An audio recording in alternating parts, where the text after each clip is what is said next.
Baiklah, bismillahirrahmanirrahim. Assalamualaikum warahmatullahi wabarakatuh.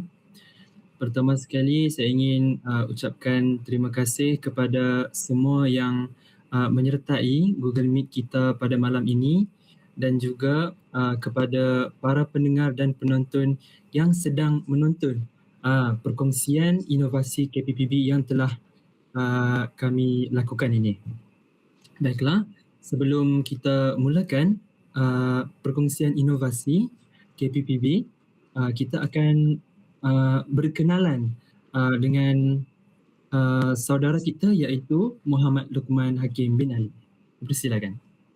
Baiklah, Assalamualaikum warahmatullahi wabarakatuh dan salam sejahtera. Nama saya Muhammad Luqman Hakim bin Ali. Saya merupakan pelajar PISMP Bahasa Melayu 3, ambilan Ogos 2024, Julai 2029. Dan berkaitan dengan inovasi, saya merupakan antara pelajar yang sering menyertai pertandingan-pertandingan yang berkaitan dengan bidang inovasi lah. Baiklah, terima kasih kepada saudara Luqman Hakim bin Ali.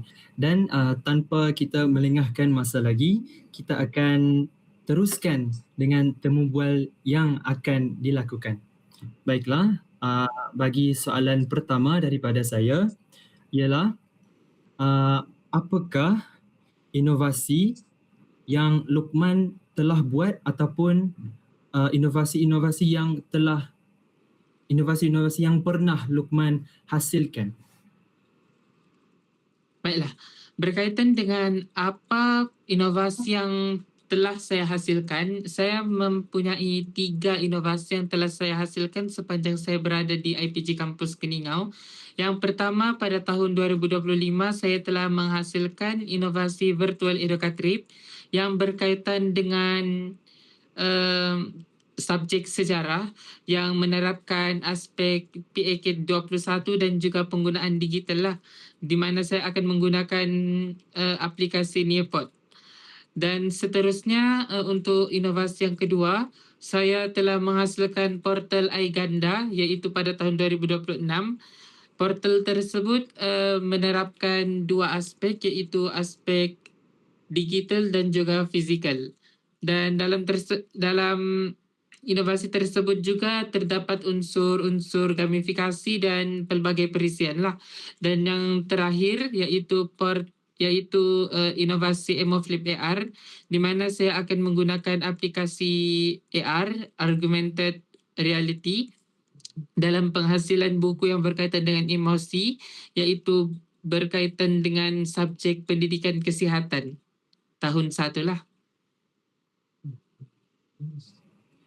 Baiklah, terima kasih kepada saudara Luqman dan kita akan pergi pula kepada soalan yang kedua iaitu bagaimana inovasi-inovasi yang telah saudara Luqman cipta boleh tercetus? Baiklah, berkaitan dengan bagaimana idea inovasi ini tercetus, pertama sekali sudah semestinya saya akan mengenal pasti masalah. Saya akan mengambil tahu tentang isu dan kesukaran yang sering dihadapi lah dalam aktiviti tugasan harian dalam PDP tersebut. Seterusnya dalam masa yang sama saya juga akan berfikir tentang maklum balas pengguna berkaitan dengan inovasi yang saya telah ciptakan. Dan inovasi tersebut juga saya akan berfikir ke hadapan, di mana pada masa sekarang kita akan menggunakan teknologi digital, khususnya berkaitan dengan dasar pendidikan digital yang kita akan terapkan dalam RPM pada tahun 2026 hingga 2035 lah. Dan ini juga saya mendapat ide daripada beberapa tempat yang telah saya pergi. Sebagai contoh, apabila saya mendengar rakan-rakan saya bercerita tentang inovasi-inovasi yang mereka telah ciptakan, sebagai contoh penggunaan AR dalam pembelajaran, hal tersebut juga mampu memberi idea yang lebih menarik lah untuk saya menciptakan inovasi saya itu sendiri. Baiklah, terima kasih kepada saudara Luqman atas perkongsian inovasi sebentar tadi, dan kita akan teruskan juga dengan soalan yang seterusnya daripada saudara Abu Nur Muizzuddin. Persilakan. Terima kasih saudara Alif. Baiklah, seterusnya soalan saya kepada saudara Luqman. Bagaimanakah proses penyediaan dalam menghasilkan inovasi tersebut? Baiklah. Menekankan tentang aspek proses penyediaan dalam inovasi ini, kita mesti menjadikan satu model, mencari satu model untuk kita gunakan dalam proses penyediaan. Sebagai contoh, saya telah menggunakan dua model, iaitu model Azure dan juga model Azure, dan juga saya tidak pasti yang lebih lagi satu, tetapi saya sering menggunakan kedua-duanya lah dalam penyediaan inovasi ini. Tetapi saya akan ringkaskan kepada 4 fasa penyediaan. Yang pertama, fasa perancangan, iaitu saya akan melakukan kajian awal lah dengan membincangkan tentang isu-isu yang datang, pernyataan masalah yang sentiasa hadir dalam kalangan guru untuk mengajar murid. Dan seterusnya saya akan membuat lakaran tentang konsep saya berkaitan dengan inovasi tersebutlah. Dan seterusnya berkaitan dengan fasa yang kedua, iaitu fasa pembangunan. Saya akan mengumpulkan bahan-bahan pembelajaran dan memasukkan ke dalam website yang saya akan gunakan. Sebagai contoh, kebiasaannya saya akan menggunakan Google Site dan juga akan menggunakan aplikasi seperti Canva dalam menyediakan bahan-bahan tersebutlah. Dan yang ketiga, fasa pengujian. Kebiasaannya saya akan mendapatkan beberapa maklum balas daripada orang luar berkaitan dengan inovasi saya sendiri. Hal ini adalah untuk bergerak kepada fasa yang kelima, iaitu untuk dijadikan sebagai penambahbaikan. Dan bahagian yang terakhir ialah proses fasa penambahbaikan, di mana saya akan menambah baik apa yang kurang daripada inovasi saya itu sendirilah, berkaitan dengan dari aspek kaedah penggunaan dan juga intipati yang terdapat dalam inovasi itu sendiri.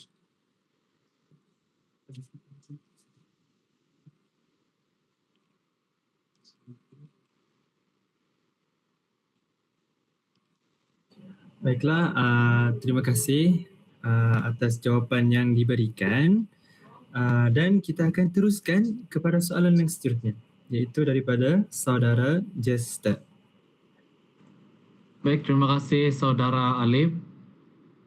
Sudah tentu dalam penghasilan inovasi ini ada cabaran yang kita hadapi.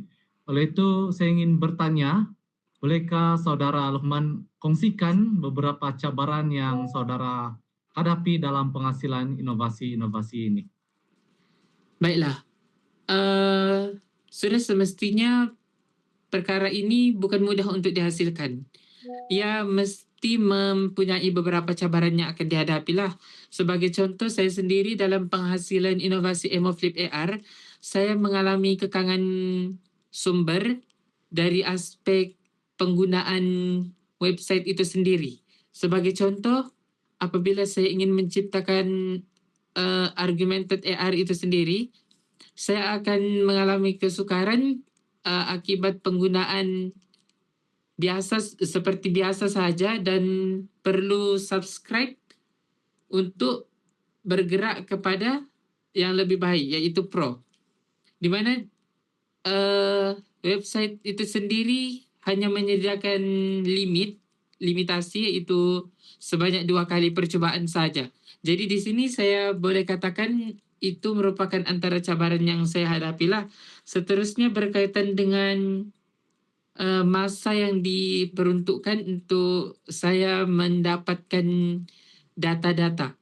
Sebagai contoh, saya merupakan pelajar PISMP dan saya masih belum bergelar sebagai seorang guru dan masih tidak boleh mengajar, dan menggunakan inovasi-inovasi itu secara lebih meluas, secara penggunaan peribadi. Jadi di sini saya mengalami masa yang terhad untuk memastikan yang inovasi ini dapat disebarluaskan secara lebih meluas lah. Berkaitan dengan cabaran yang seterusnya ialah isu teknikal, iaitu di mana kadangkala apabila inovasi tersebut sudah disiapkan, ia mengalami beberapa kerosakan dan kegagalan lah yang tidak dapat diatasi oleh saya sendiri.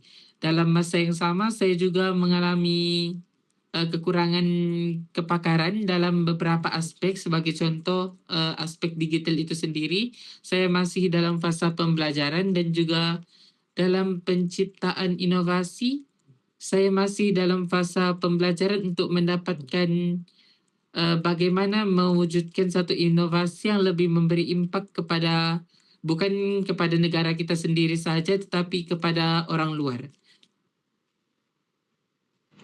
Baik, terima kasih saudara untuk perkongsian tersebut. Saya serahkan semula kepada Alif. Baiklah, sebelum kita bergerak kepada soalan yang terakhir, suka untuk saya tanya kepada saudara Luqman, bagi pendapat saudara Luqman, saudara Luqman lebih prefer ataupun lebih memilih untuk bekerja dalam berkumpulan ataupun berseorangan? Baiklah, berkaitan dengan pendapat saya berkaitan dengan bekerja secara individu ataupun berkumpulan, kebiasaannya saya akan ikut keadaan, dan kebiasaannya saya akan lebih suka untuk bekerja sendiri, kerana saya rasa saya merupakan seorang yang suka untuk mendapatkan sesuatu itu dan membuat sesuatu itu secara bersendirian tanpa ada gangguan dari orang lain. Tapi dalam masa yang sama, saya juga memerlukan yang berkumpulan sebagai contoh untuk mendapatkan idea-idea yang lebih bernas dalam menghasilkan inovasi saya itu sendirilah. Baik. Terima kasih kepada saudara Luqman, dan kita akan bergerak terus kepada soalan yang terakhir dan yang akan diajukan oleh saudara Akmal. Dipersilakan.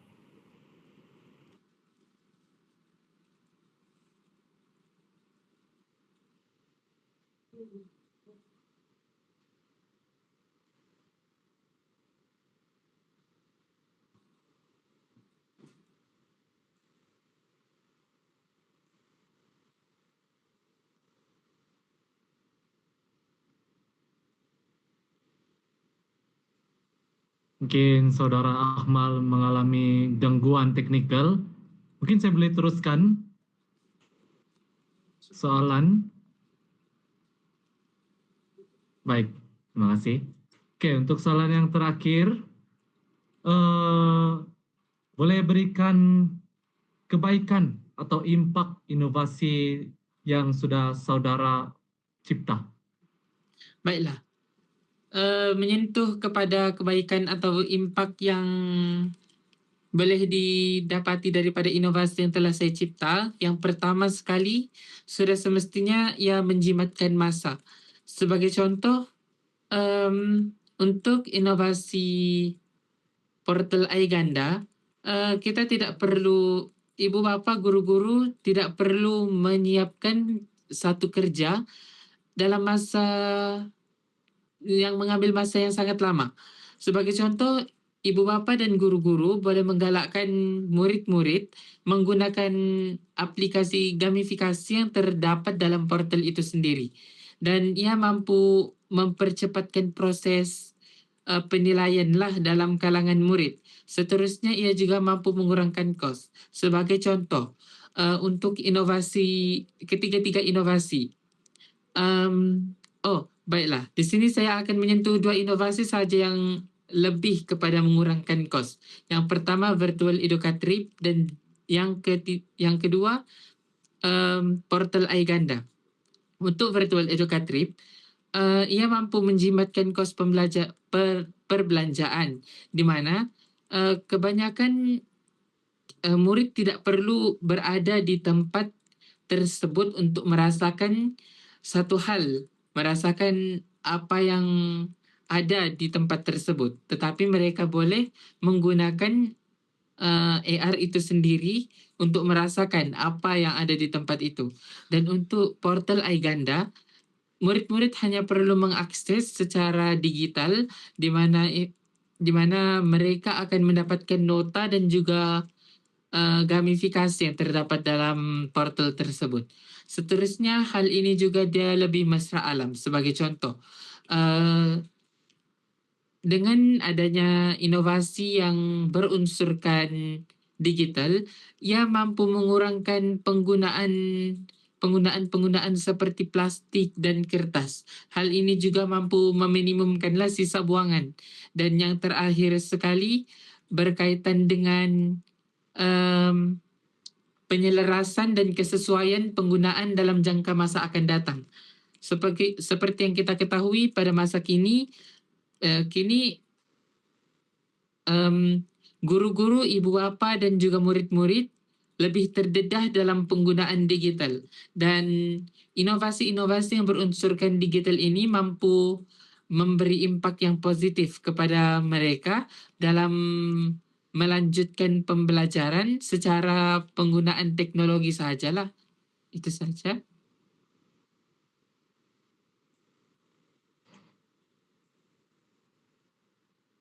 Terima kasih Saudara Luqman. Kembali kepada Alif.